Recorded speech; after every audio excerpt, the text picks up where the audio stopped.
All right, and welcome to this special episode of Real Estate Fight Club. This is a series called What Would You Do?, where we talk about professional standards committee cases and code of ethics violations. Here with me today is Jim Camarata from KW in Minnesota.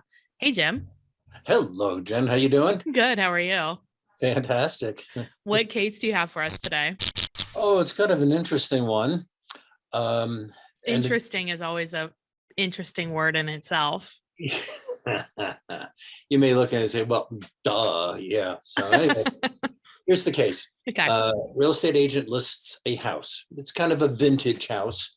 That's a nice way of saying it's old. It's old. Got it. Yeah. So listed it, got it under contract.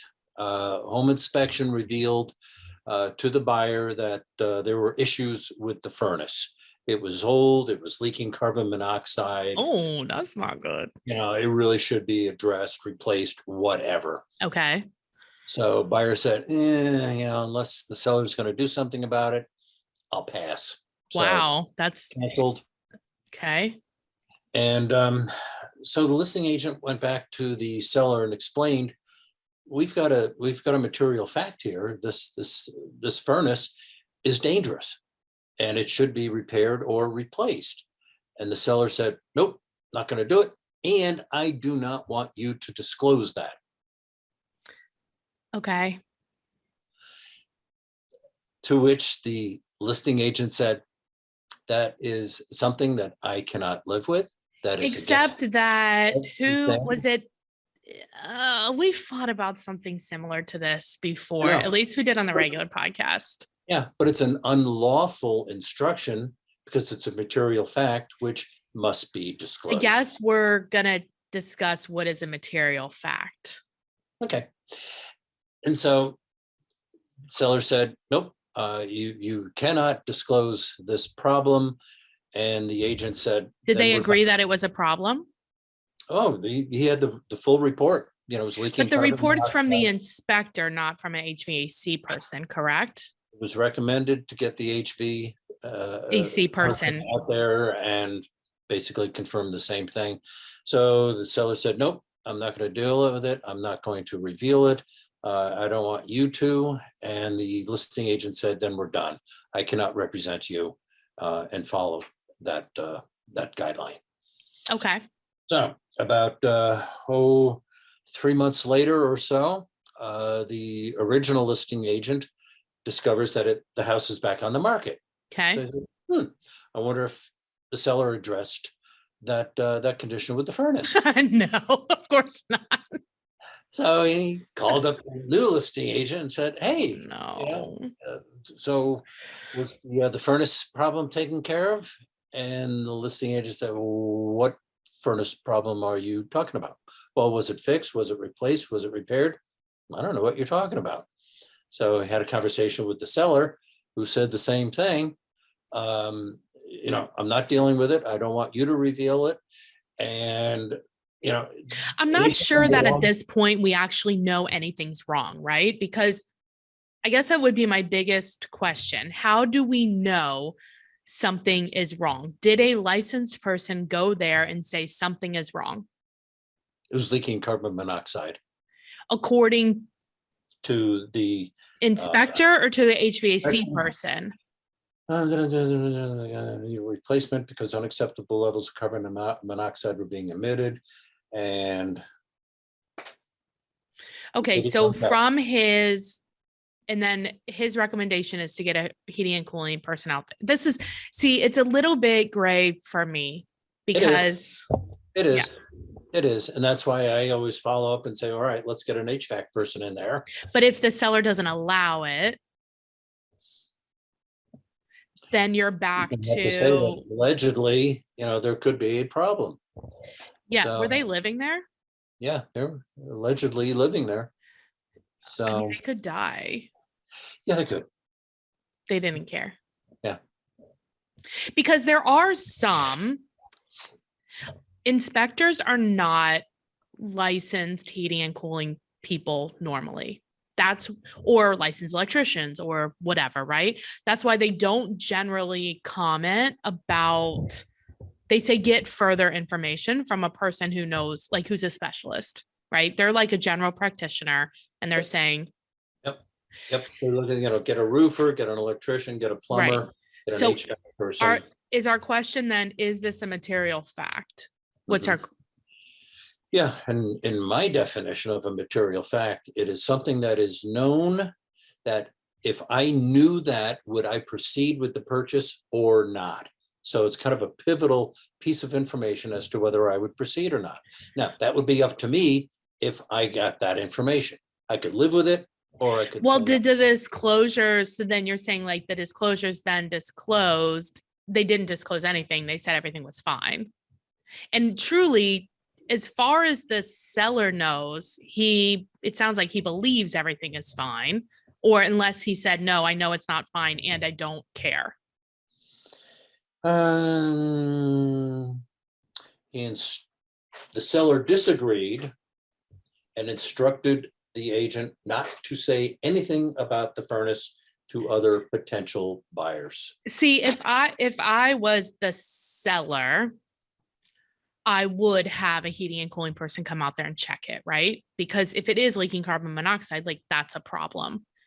The fact that he didn't want to do it, I don't think admits fault. I don't know. I don't think it admits fault because that's how it worked. Like, right? You have the right not to. And I just think just because the inspector said that was happening, I don't think that necessarily means it's true either. Correct. And that's why if I were representing the buyer, I would then go back to the listing agent and say, my buyer client would like the seller to have an HVAC person service it, or my buyer client to go. I would say, in yeah, to service it, and then they'll inspected. have other things that come up on it. Yeah. I disagree that it's a material fact, I think. Well, it gets more interesting because the seller is just irate and claimed that agent number one Yeah. violated his confidence and confidential information. Yeah. And okay. All right. So what did he say about that? Like, what is that code? Do you want to proceed or do you want to take? Is it time for take a break? Okay. We'll take a break. Let me tell you about a couple of our partners. One is Coach John Kitchens, who's my coach, who we talked about often. And a lot of people are reaching out saying that they want to build their business. They may or may not want a team, but they want to grow and make more money. And so one of the things that he's providing us is a free clarity report. So this clarity report, as you know, like in real estate, there's all these squirrels. Is that what we're calling them? Distractions. So what the clarity report does, you can go to coachcodeclarity.com, download the free report. It will help you figure out exactly what your plan is and the best way to move forward. So go to coachcodeclarity.com for this free worksheet. And then also Cyberbacker. So Cyberbacker is a virtual assistant. When you know you need help, we recommend hiring a virtual assistant first because they'll get your processes in place. They'll take everything off your plate you don't want to do. Monica and I have had ours for over a year, and that's cyberbacker.com, and put Fight Club for a free gift. So get clear, get shit off your plate you shouldn't be doing, and let's move on. You have okay. a way with words. You're so sweet. I know, the delivery. Get off your plate. You should get shit off your plate. They shouldn't be doing instead of distracting yourself and not generating leads, right? Mm-hmm. Mm-hmm. All right. So what did he say? What was his? Okay, the seller was alleging that the confidential information piece of their relationship was violated and never should have said anything or interfered with the other agent.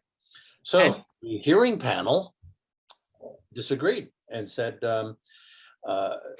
we realtors have an obligation to preserve confidential information gained in the course of our relationship, of course, but standard practice 1-9 specifically provides that latent material defects are not considered confidential information and therefore not in violation.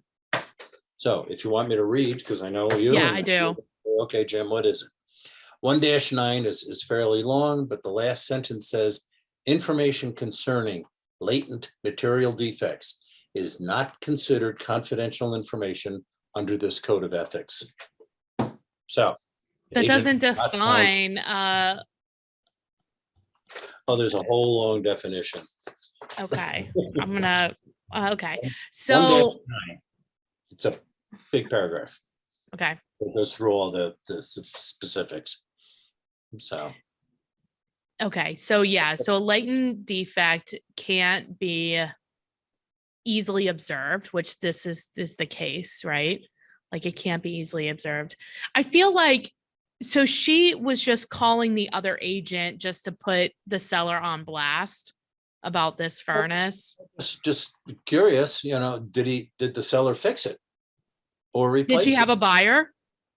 No, just out of See, I curiosity. think like it's kind of a gray, this is a very gray area, and I'm interested to hear what other people think. While I don't disagree with her, I also don't disagree with him. I think that she was calling to start a fight. And I think her intention, if she did not have a buyer that's interested in this property, her intention was malice. It wasn't for the protection.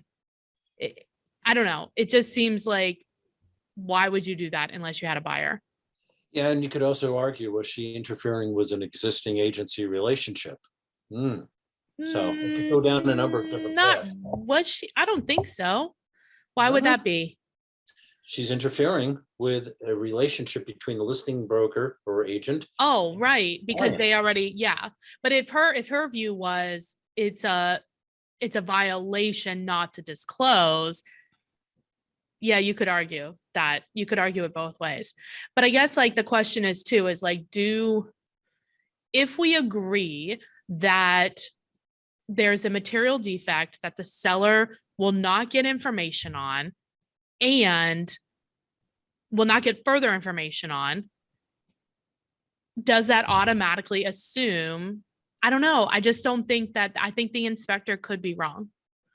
Yeah, and that's why in my practice, I would investigate that even further. But if the seller said, no, we're not going to investigate it further, would you drop the listing? Very possibly, because I don't want the repercussions later that if I had knowledge of it. But you don't. I don't think that the inspection is, to me, I don't think the inspection is considered like knowledge. How many times have you had an inspector say something and then the electrician comes out and it's like, there's no problem? Yeah. Or the furnace guy comes out and he's like, there's no problem. I just don't think that their word, that they like what they say always gets. Yeah. And that's why it's so important to have the right inspector on your team, somebody that you've got a history with and you can trust their word. Right. So I had one a couple of years ago selected by the buyer client. And when I was introduced to this person, her first comments were, "Hi, I'm known as the deal breaker." And I'm sitting there going, That's, yeah. So surround yourself with the right people that you know and trust and have been vetted. but I think it brings up a good point. If you have a client whose values are not in line with yours, and this sounds like that's the case here, right? The values of the listing agent were not in line with the seller. The listing agent thought it should be disclosed. The seller said, we don't even know if anything's wrong. If your values are not in line with your client, do you continue to do business with them? And I have terminated relationships with buyers and sellers over the years. Me too. And I think that's the You have to takeaway do. here, right? It's like, you don't have to work with everyone that wants to work with you. You have to set your standards. And also, I think taking it to the next level and heckling the next realtor is also go prospect. Like, don't worry about it. You know what I mean? Like, you could argue that one, until the cows come home. Should you or shouldn't you? She did, and you thought this was a cut and dry case. Now, first of all, Jim, you always know that I argue with you, no matter what. Well, that's what makes this interesting. Yeah, yes. Why should people watch this doggone thing? Exactly. Let's argue with Jim Day. Well, I appreciate you bringing this case to our attention. It certainly gave us like a lot to think about. If people do have a referral for you in Minnesota, or they have a question or whatever, what is the best way to get a hold of you? Okay, I'm in the Twin Cities, so Jim Camarata at kw.com or text call 612-562-7461. Awesome. Thanks, Jim. Ciao. Don't forget to hit the subscribe button so you don't miss a podcast.